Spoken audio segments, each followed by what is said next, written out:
Hello, I am Leon and I'm back with another ranger build.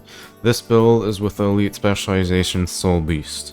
This build is built around the longbow and has everything to help buff it and clear its weaknesses. It's got great bursts, mobility, and is very versatile for any type of world vs world content. So to start off, we're going to be talking about what equipment we use. For the stats, we're going to be going with Marauders.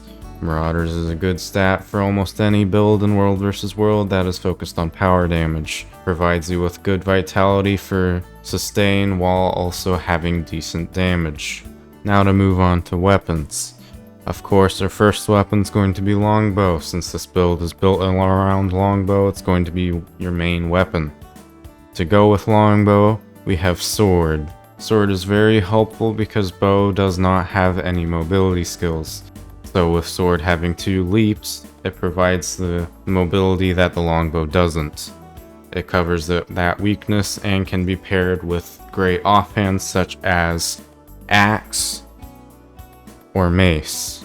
If you want higher damage output, go with Axe. It has great damage on Axe 5 and can really help in Zergs and content like that. If you're having trouble surviving, I suggest going with Mace. Mace has a lot more sustain, with Mace 4 giving you Barrier and Condi Cleanse. It also has okay damage on Mace 5 to help you out with finishing your enemies. Moving on, we're going to be talking about the runes.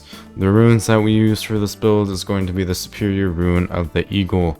This provides you with good precision for reaching your crit cap and also great ferocity for increasing that damage.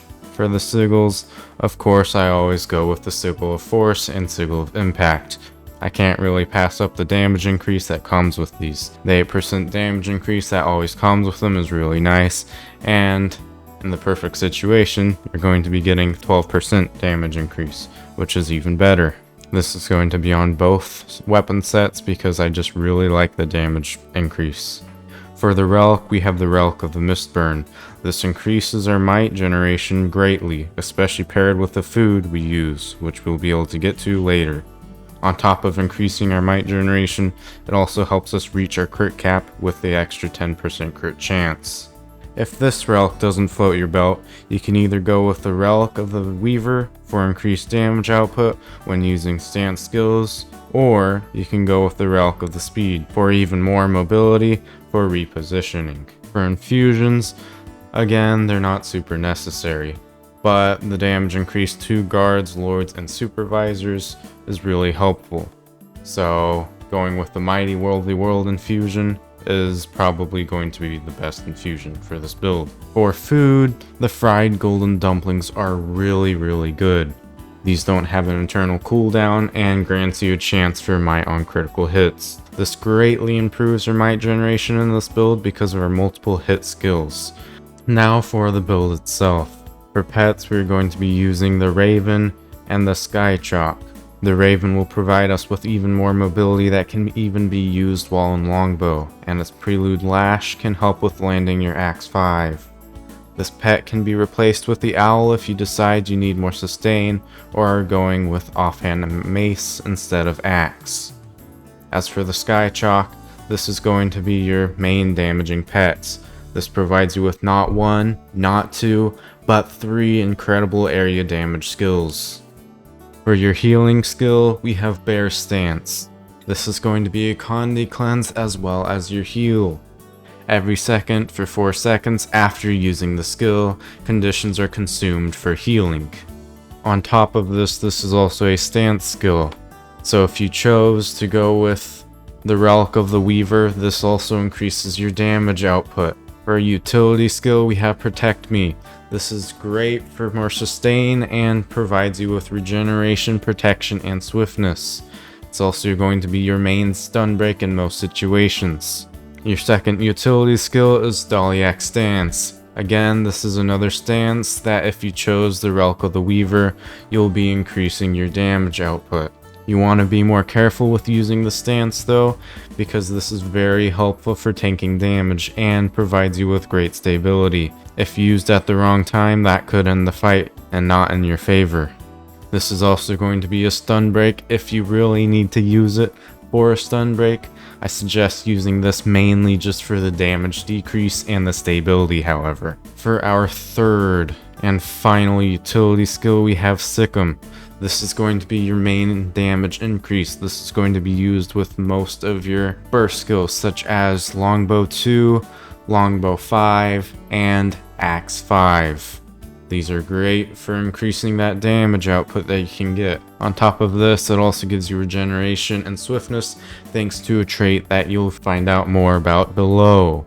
And now for Elite, we have One Wolf Pack. This is yet again another stance, which will increase your damage output if you have chosen the Relic of the Weaver.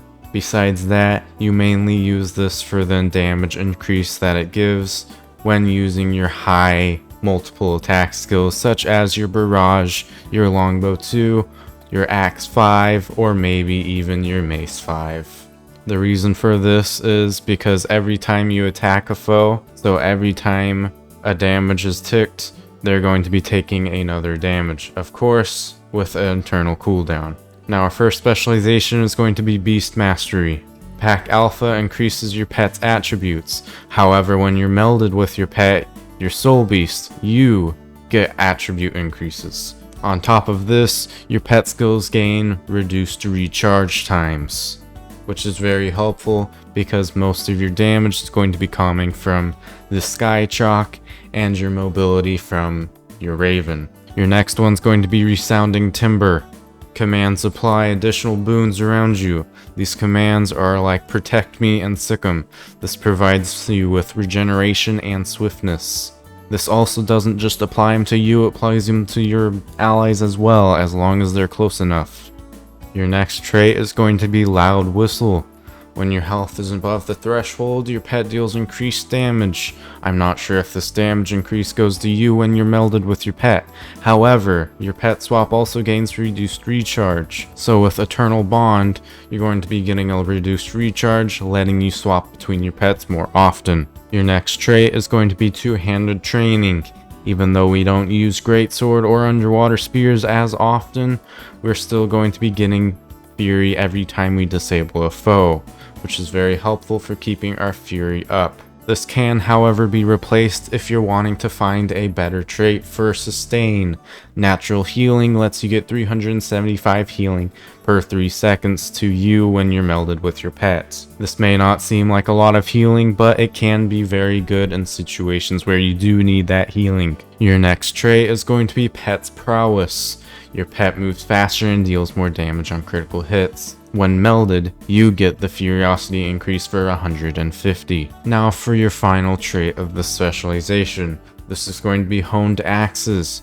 You and your pet gain Furiosity, but of course when we're melded, we get both bonuses. Axe skills also gain reduced recharge, and you gain extra Furiosity when wielding an axe. So if you decide to go with offhand axe instead of mace, this is a very, very helpful trait. Even if you chose mace over axe, this is still very good for the extra Furiosity that you get. Now for our second specialization, we of course have Marksmanship. Marksmanship gives us Opening Strike, which inflicts vulnerability, cripple, and also increases our chance to critically strike to 100%. Our next trait is going to be Hunter's Gaze. You gain might when you strike a foe based on their health percentage. This is one of your skills to help with might production. This does, however, have an internal cooldown of 1, so it's not going to be a ton of might production. Our next trait is going to be Farsighted.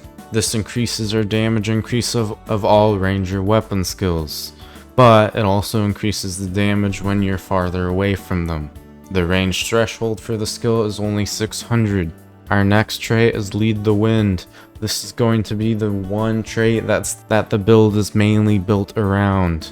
This increases our recharge of our longbow skills. Plus it makes our point blank shot, which is our longbow 4, grant boons such as quickness. This is great for unleashing your longbow 2 really quickly and dealing a lot of damage while they're still knocked down from your longbow 4. On top of this, it also gives you swiftness and makes all of your longbow skills pierce, which is incredibly good for a lot of situations when you're around a lot of people and Zergs and stuff. The one bad thing about this is it doesn't pierce through projectile blocks or projectile reflex. So it still has that one big problem in Zergs that have projectile blocks and reflex. Now for elite specialization, we of course have Soulbeast. Our first trait is going to be Live Fast. Our beast abilities grants you offensive boons. This includes quickness, which is incredibly helpful for this build. We also get 6 seconds of fury every time we use one. So this means that if we use both of our beast skills at once, we're going to be getting 4 seconds of quickness and 12 seconds of fury, which is quite a lot. Our next trait is Furious Strength. This makes us deal increased strike damage while we have fury. Paired with the Live Fast trait, we're getting a lot of fury, so we're almost always going to be having that damage increase. Our next trait beyond this one is Essence of Speed.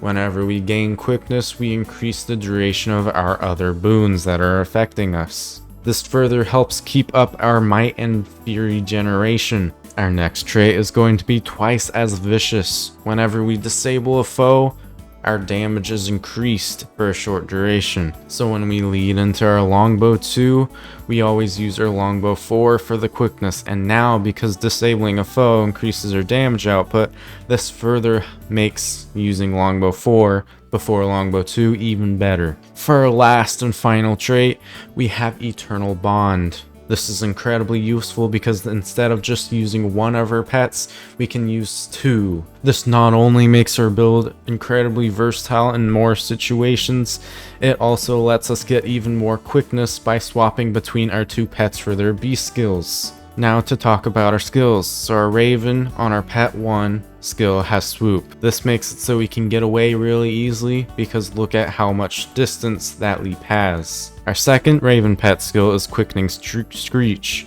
This skill not only gives you swiftness but also removes movement and parrying conditions from allies and yourself.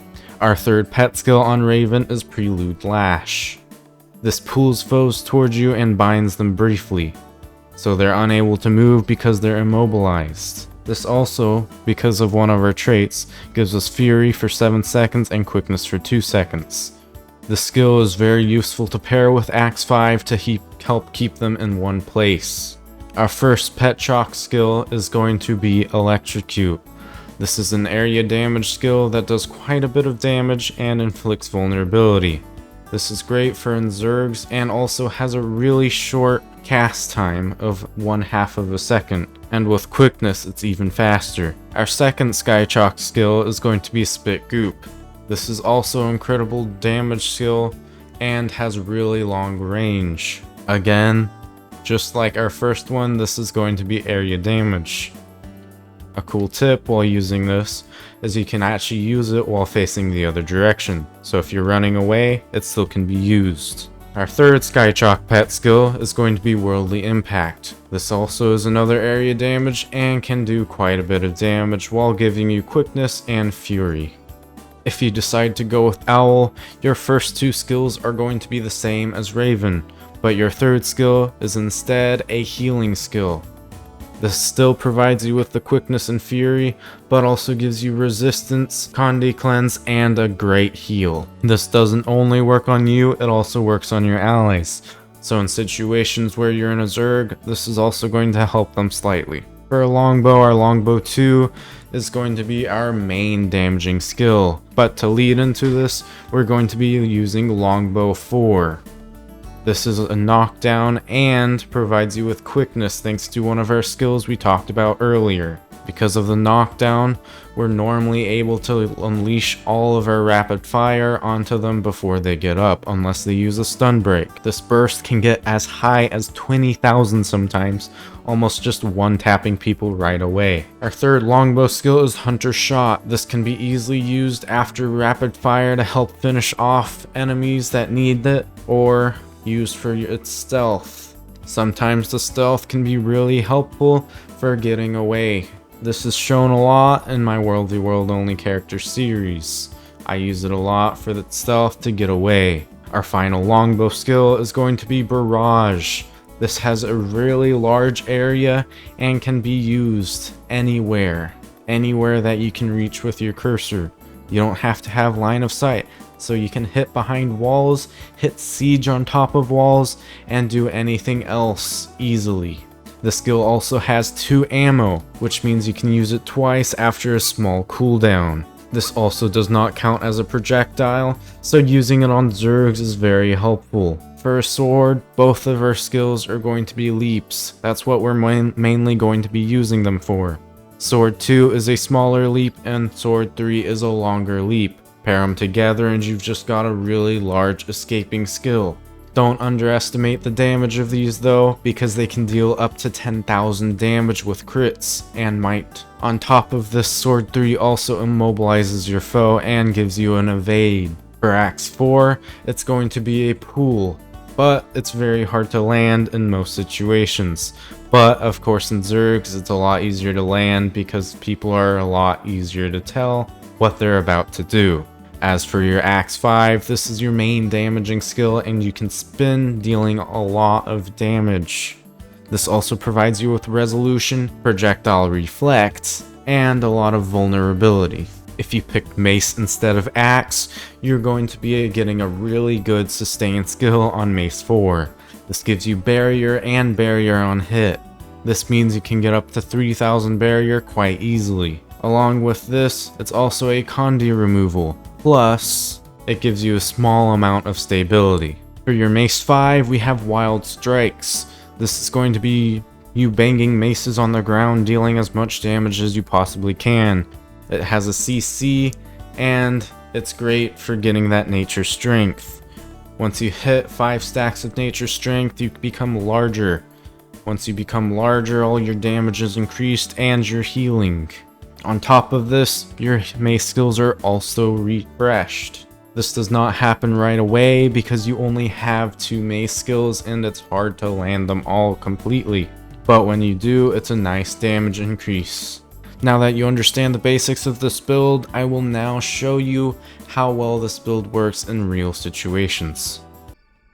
Go invisible. Let's see. This Soulbeast looks to be a good target. Use my elite and go into my longbow 4 and then 2. Almost got him down. Gonna use my pet skills and got him. Such an incredible burst that works at really far range.